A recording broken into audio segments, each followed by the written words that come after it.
અજ્ઞાન થકી ગોવિંદ ને મેં ઓળખા કર્યું દેહનું અભિમાન.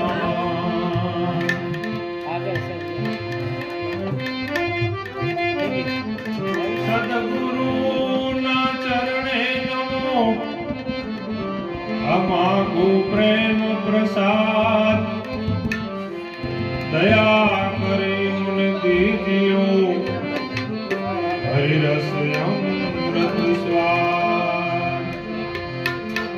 આજે મહેશભાઈના આંગણે ભજન સત્સંગ નો યોગ રચાણો છે. ખૂબ આનંદની વાત છે.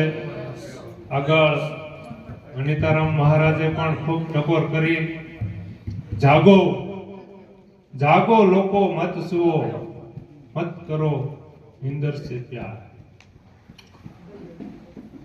જ્યારે જ્યારે સંતો પધારે ત્યારે કંઈક ને કંઈક મનુષ્યને સત્ય તરફ વળવા માટેની વાત કરતા હોય છે.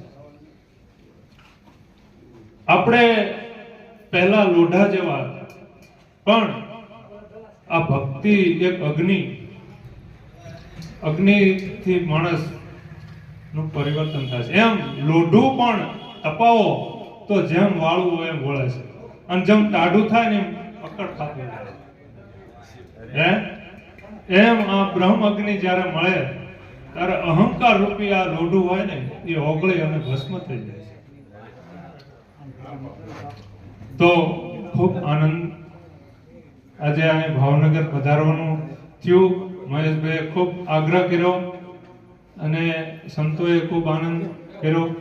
સદગુરુ મહારાજની ઓલી પારસ મણીના જોવો પારખા, લોઢું કંચન બની જાય, આ સત્સંગ એને કહી. ભમરી કેરી જુઓ ભાવના, ઓલું કીટ ભમર બની જાય, આ સત્સંગ એને કહીએ. આજ આ સૂરજ ઉગ્યો, આ સોહામણો મહેશભાઈના આંગણે, આ ખૂબ આનંદ થાય. જો ભમરીને ઈયળનો સંગ થાય, ઈયળને ભમરીનો સંગ થાય તો પોતે ભમરી પણ બની જાય છે.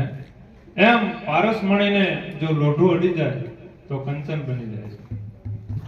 આવા સાચા સદગુરુ મળે તો ભક્તો પણ ભગવાન બની જાય છે. એવા અનેક દાખલા છે પુરાણોની અંદર.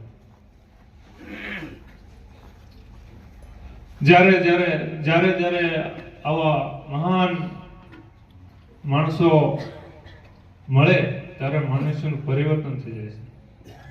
તો જેસલને પણ તોળાદે મળ્યા તો એનું પરિવર્તન મળી ગયું, થઈ ગયું. માલદેને રૂપાદે મળ્યા તો પણ એનું પરિવર્તન આવ્યું. એમ હે તમે જોજો રે, હે આમાં જંતરીનો